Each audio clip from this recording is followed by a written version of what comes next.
কি হলো বলো? তুমি আমাকে জিজ্ঞাসা করে ঝিলিককে জেলে পাঠিয়েছো। ঝিলিককে জেলে পাঠিয়েছি এ কথা তোমায় কে বললো? সেটা জানার দরকার তো তোমার নেই। সেটা জানি তুমি কি করবে? মা আমি তোমাকে জিজ্ঞেস করেছি এ কথা তোমায় কে বললো? কেন তুমি তাকে জেলে পাঠাবে? মা দেখো, তুই দেখ, তুই এমন এমন কাজকর্ম করছিস যেটা আমাকে বাইরের লোকের মুখ থেকে শুনতে হচ্ছে। তুই আমাকে জানাসনি, তারপরেও তুই কি করে ভাবছিস যে আমি তোকে পাওয়ার অফ অ্যাটর্নিতে সই করে দেব? সাইন তো তোমাকে করতেই হবে মা।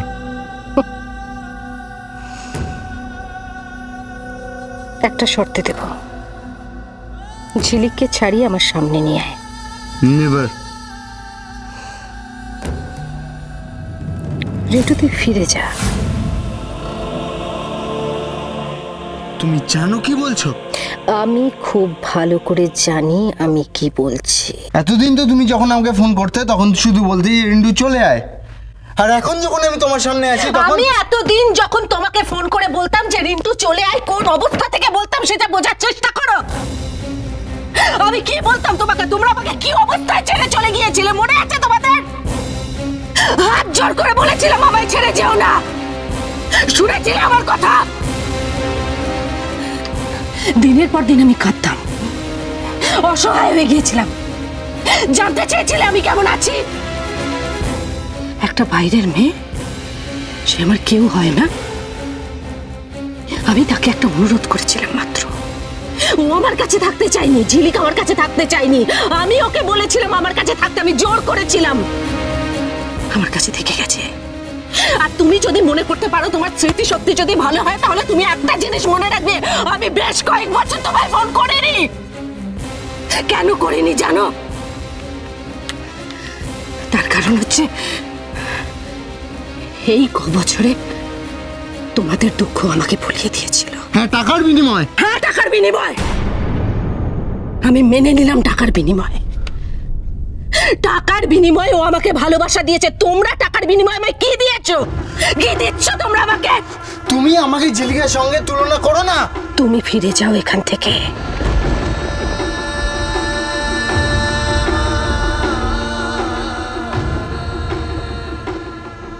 তুমি নিজের জায়গায় ফিরে যাও। না মা, ঝিলিকের সামনে তুমি আমাকে ছোট করবে। একটা রাস্তার মেয়ের কাছে আমি হেরে যাব, হেরে এখান থেকে চলে যাব। নেভার। রিন্টু, এত জিদ ভালো না, এত জিদ ভালো না। এর ফল কিন্তু তোমার ভালো হবে না, একদম ভালো হবে না। তাই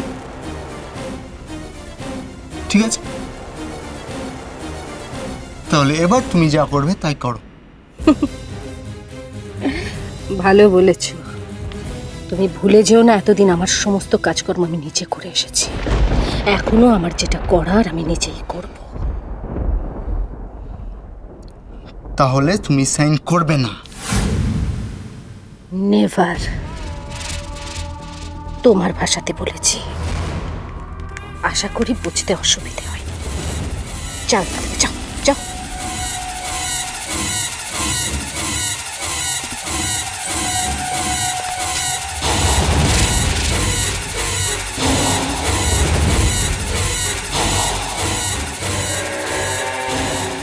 মা কি করে জানলো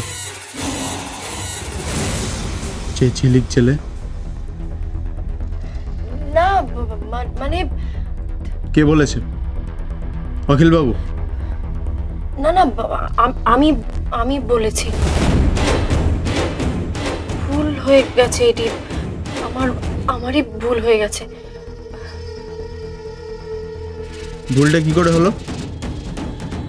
ভুলটা আসলে আমি তো জানতাম না যে তুমি কথাটা বলতে বারণ করেছো।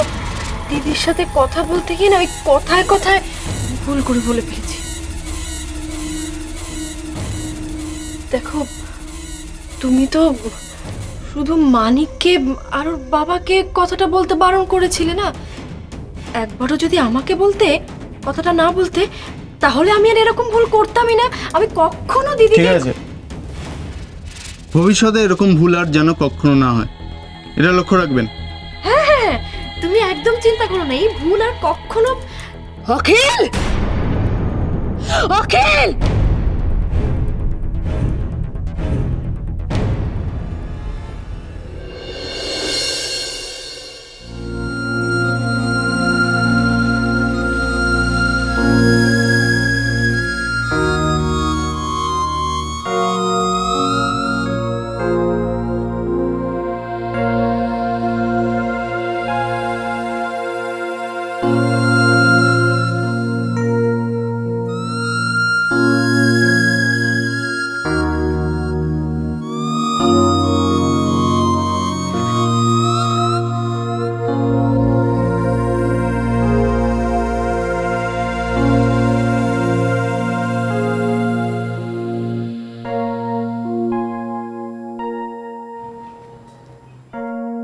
মির্জা, তুমি ওখানেই রেখে দাও, আমি নিয়ে নিচ্ছি।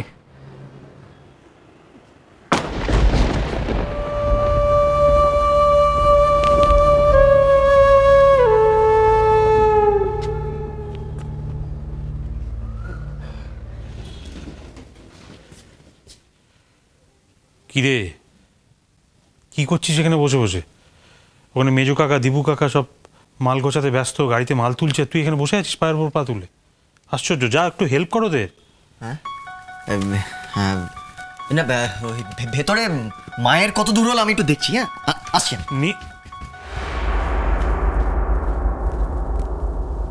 অকাল কুষ্মাণ্ড।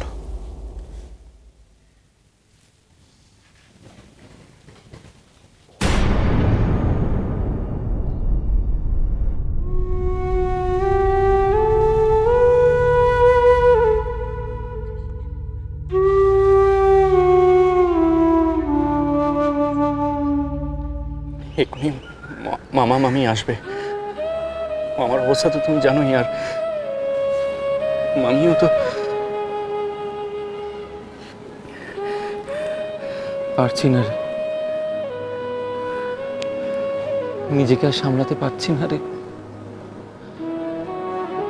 খুব কষ্ট হচ্ছে।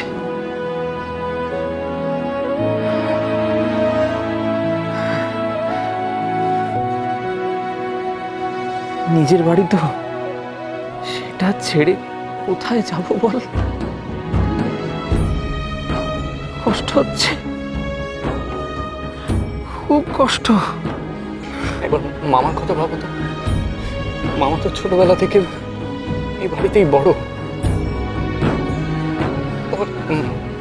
মামার কতটা কষ্ট হচ্ছে।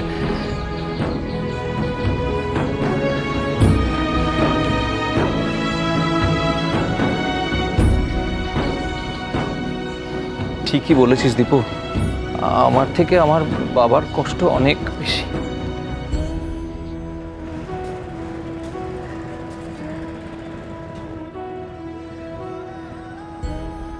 এখন কিরকম মনে হচ্ছে জানিস তো মনীষ? খুব কাছের কোনো আত্মীয় মারা গেলে যেরকম কষ্ট হয়, সেরকম কষ্ট হচ্ছে। এই বাড়িটাকে আগে বড় হতো ইট কাঠ পাথরের বাড়ি।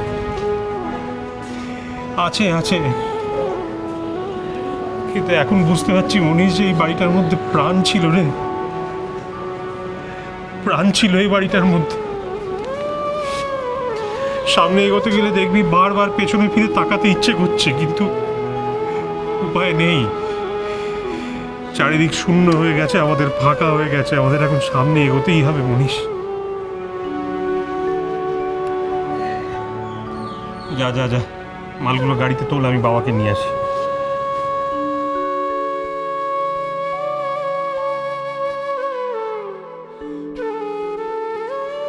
এই বাড়ির মালিক আমি আপনাদের বলছি, কাল বিকেলের মধ্যে এই বাড়ি খালি করে দেবেন। তোমায় ছাড়া ঘুম আসে না।